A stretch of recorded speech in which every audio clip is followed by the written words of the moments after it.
And the thing is, I watched so many good movies and I watched that. Are you serious?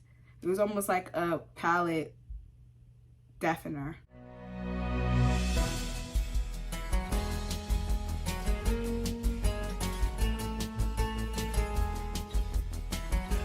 Hey guys, it's Sydney, and today I'm trying out a new lighting setup. Let me know if y'all like this. I feel like okay, what am I doing? Today I am reviewing every movie that I watched during the month of May. I watched a lot of movies this May.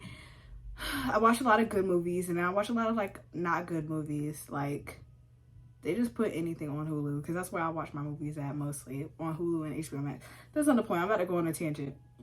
Let's lock in. The first movie I watched in May was Sex and the City. I'm almost done with Sex and the City, the actual series, but it's just this last season is making me so mad. I do not like it. I feel like they're changing all the characters. I feel like it's not the same. I just don't really like it. So I just feel like it's fall off, and I'm like, that's why this is the last season, because it's terrible. Yeah. But Sex and the City, the actual movie, was really good. And I watched this when I was on like season 3, and I was already attached to all of them and stuff like that. And I feel like I'm also not that invested in it because I already know how it's gonna end because I watched the movie. Next thing I watched was Anyone But You, which is the Sydney Sweeney and Glenn Powell movie. Glenn Powell be cooking. Like, when I looked at his filmography, I was like, wait, why is he father? Like, he's in a lot of stuff, and he's, like, good. Like, he's actually really good at acting, but it's just something about his face. My friend made, like, this edit of, like, younger me on Glenn Powell's face, and I'm gonna insert it. It's, like, so funny, and I love it. Okay. Then I watched The Godfather. 3.5 stars for The Godfather. Yeah, it just was not good. I just really didn't like it. I said, like, it's the blueprint for many mob films, and you can tell, like, a lot of the stuff that happens in mob films, you can tell it came from The Godfather. But I just was so bored. I was just so bored through the whole thing. It felt like really drawn out. It felt long for no reason. And I was just like, the suspense that they're trying to add is just making me fall asleep. Like, and then it helped that I was watching it in like the middle of the night, because I do anything. I tried to watch it before, like a year ago, but like it's this whole thing. It did not work. Then I watched The Intern with Robert De Niro, because I just love Robert De Niro. Because I had like a Robert De Niro video planned.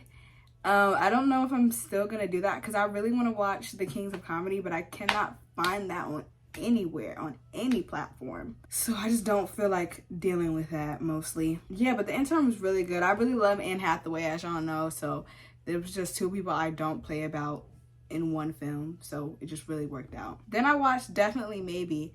I gave this 4 stars. It was actually really good, and the thing is, I do not like Ryan Reynolds. Even though I watched a lot of Ryan Reynolds movies this month, I do not like Ryan Reynolds. There's something about his voice that makes me feel like he reminds me too much of the guy from Dave from Alvin and the Chipmunks. He reminds me too much of him, and he makes me mad, so I just can't deal with it. But I actually watched a lot of Ryan Reynolds, sadly. I then watched The Women. Raise your hand if you know what The Women is. Yeah, you see how none of y'all are raising your hands, because I didn't know what this is. This is just something my mom turned on. It was actually all right, you know. I think it's because I was in my Sex and the City era. This reminds me a lot of Sex and the City. And I was wondering, because it was like, it's based off of this play from 1913. So I was wondering, oh, if that inspired Sex and the City. But then I realized Sex and the City is based off a real column about a real person. So I was like, it can't be inspired by her too much. Then I watched Call Me By Your Name. And I did a whole video on Call Me By Your Name. Y'all know I done watched Call Me By Your Name 50 million times. I don't need to talk about Go watch the video, dang. It'll be linked in the description. That same day I watched Call Me By Your Name, I watched The Wedding Planner. The Wedding Planner was way worse than I remembered it being. Like, I really liked The Wedding Planner. J-Lo just is not good in this. I just feel like she's like a brick wall, and then Matthew McConaughey is doing all the heavy lifting. That's the same way I feel about Anyone But You. And the dialogue, let me go back to Anyone But You for a second. The dialogue in Anyone But You was so cringy and terrible, but it was still funny because Glenn Powell was funny. And I feel like this is the same thing for The Wedding Planner and Matthew McConaughey. Because, like, when you're talking to a wall, what can you do? Then I took, like, a long break of watching movies. I didn't watch movies for, like, 2 weeks. And then the 27th, I watched Ferrari. Ferrari was just so bad. I gave it 2 stars. That's the lowest I've rated a movie this year. Other than what I watched, like, yesterday, which was terrible. I watched...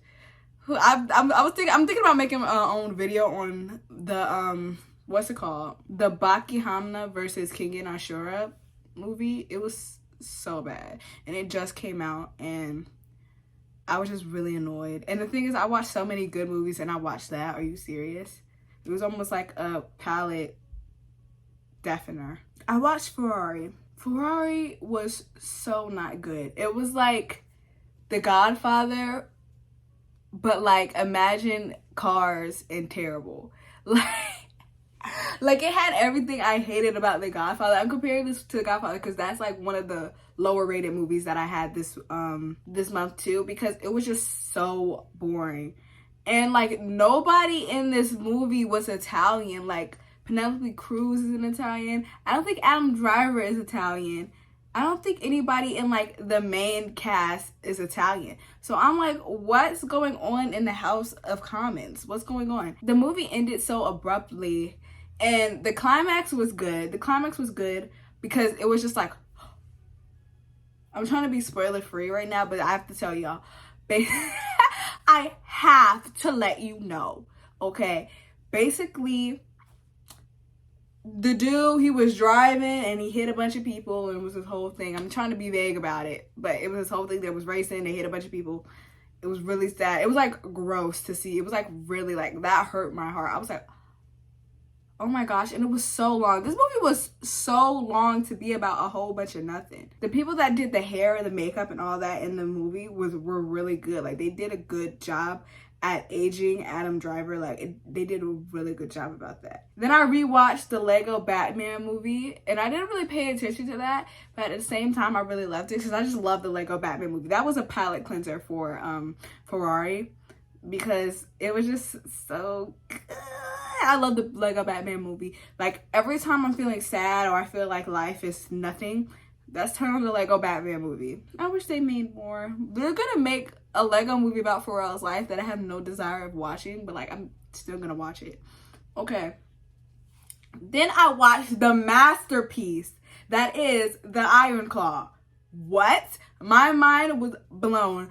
I was literally like, this is the best thing to ever grace my eyeballs. Like, this was amazing. It was like so much tragedy. Like when the first brother, okay, spoilers for The Iron Claw because I'm about to go full spoiler territory.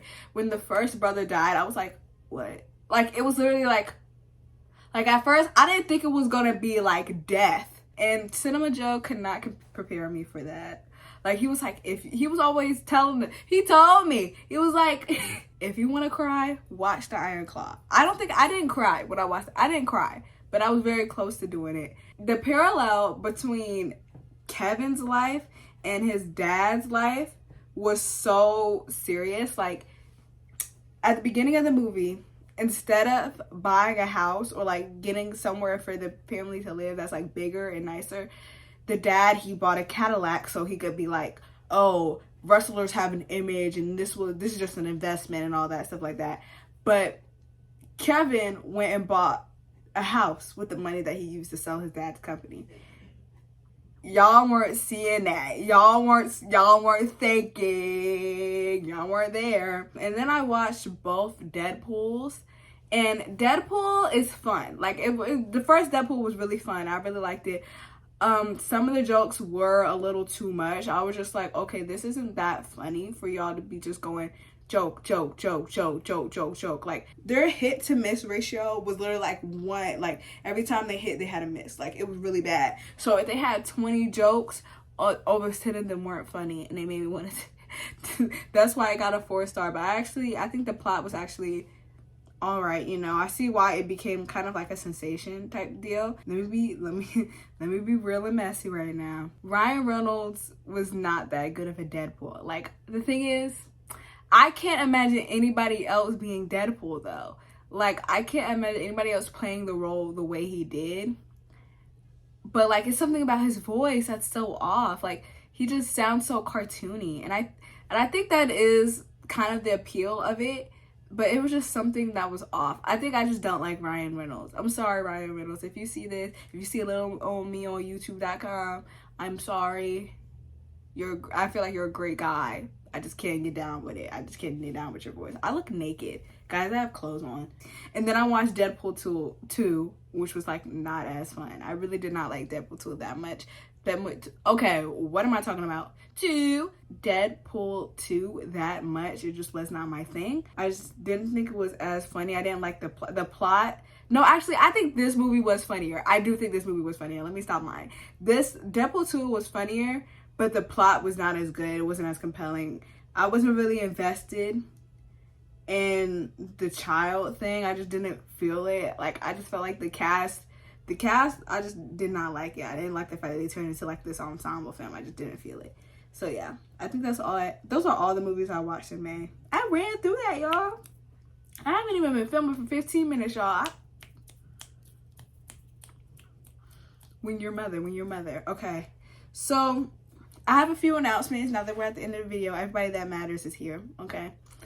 I'm gonna start a Sims Let's Play soon. I think I may start it next week. I have to still build the apartment for the sim. I'm gonna use the sim that I made on YouTube already, the one that I made myself, and I fixed her face as much as I could, but I still couldn't get the nose right, because you can't make my nose in the sim. I'm sorry, you can't make my nose in the Sims. Like, that's all I got for you. That's all I got for you. I can't make it in the Sims. So yeah, that's all I had to say. If y'all want me to make a Sex and the City video, I will. Do I want to make a Sex and the City video? But that's all I had to say. Make sure you like, comment, and subscribe. Follow me on Instagram and Letterboxd with Blinded Sydney, and I will see y'all in the next one. Bye, guys.